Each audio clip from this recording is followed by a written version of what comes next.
팔란티오 소식 들으셨나요? 실적은 기대를 넘었는데 발표 직후에 주가가 꽤 많이 떨어졌습니다. 네, 저도 봤습니다. 다들 실적 자체는 좋았다고 하는데, 좀 의외였죠. 그러니까요. 그래서 오늘 저희가 이 팔란티언의 1분기 실적 발표랑 그 후 주가 움직임, 또 CEO 인터뷰, 분석과 코멘트 이런 자료들을 좀 살펴봤습니다. 네. 이번 시간에는 팔란티어 주가가 도대체 왜 떨어졌는지 그 이유를 좀 깊이 파고 들어보고요. 또 월스트리트 분석가들은 앞으로 어떻게 전망하는지 아마 많이들 궁금해하실 텐데 그 부분을 좀 집중적으로 얘기해 보겠습니다. 자, 그럼 바로 시작해 볼까요? 우선 팔란티어 1분기 실적. 숫자만 딱 놓고 보면 상당히 괜찮았어요. 그죠? 네, 맞아요. 매출이 전년 동기 대비해서 30% 늘었으니까 예상치를 웃돌았고, 조정 주당 이것도 예상치에 부합했고요. 특히 그 미국 상업 매출이 71%나 급증했다면서요? 네, 그 부분이 상당히 인상적이었죠. 그리고 회사가 강조하는 그 룰 오브 40 지표 있잖아요. 아, 네네. 성장률이란 이익률 더한 거. 그렇죠. 그게 무려 83%로 기록했어요. 보통 40%만 넘어도 굉장히 탄탄하다고 보는데 83%면 뭐 대단한 거죠. 수익성, 성장성 다 좋다는 신호인데 연간 가이던스까지 올렸고 CEO는 뭐 얼락 모드다 자신감도 보였다면서요? 맞습니다. 숫자만 보면 정말 흠잡을 데 없어 보이는데 그런데도 주가가 하락한 건 결국 시장의 기대치가 그 이상으로 정말 하늘을 찔렀기 때문이라고 봐야 합니다. 아, 기대치가 너무 높았다. 네.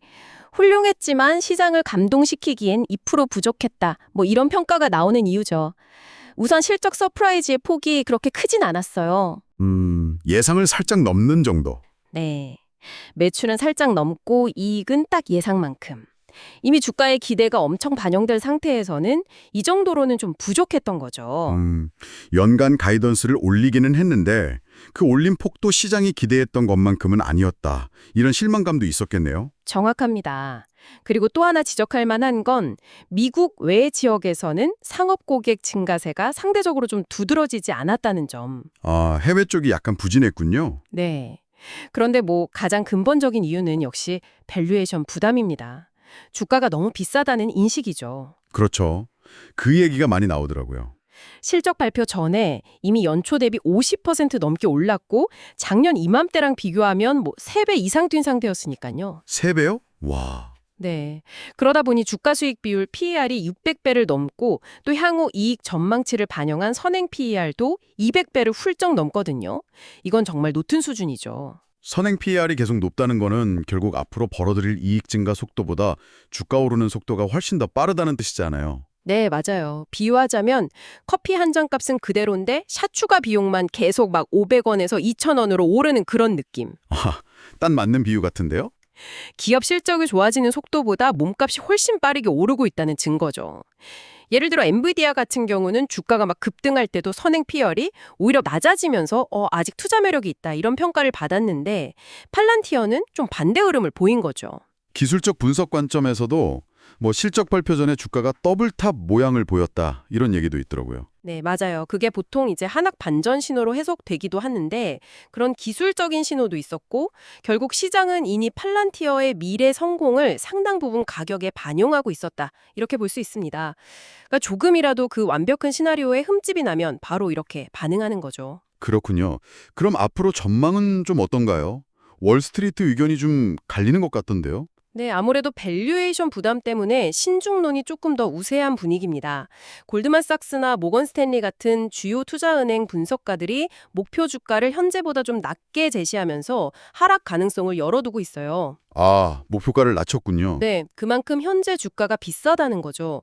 JP모건 출신 전략가 한 분은 성장 속도는 테크 평균보다 느린데 밸류에이션은 25배나 높다면서 지금 상황을 약간 성장 컬트, 그러니까 성장주 숭배 현상 아니냐 이렇게 꼬집기도 했고요. 와, 성장 컬트라. 좀 강한 표현이네요. 물론 근데 긍정적인 시각도 있잖아요. 팔란티어는 세대를 대표할 기술 기업이다.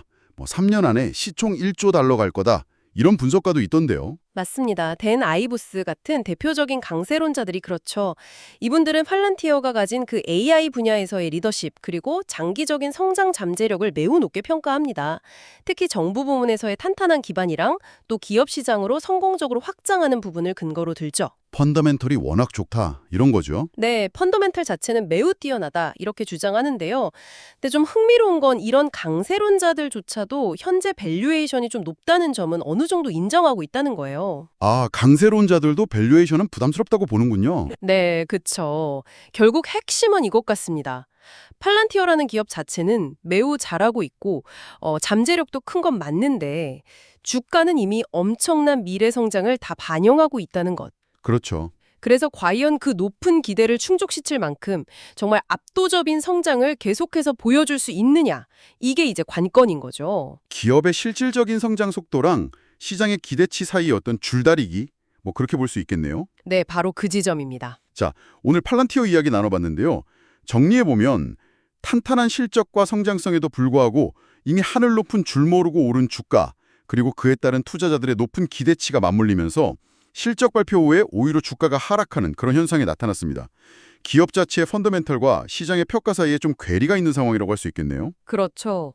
팔란티어는 자신들의 목표가 단순히 뭐 생산성을 50% 높이는 그런 챗봇이 아니라 기업 전체를 50배 더 생산적으로 만드는 거다. 이렇게 공언을 하는데요. 50배요?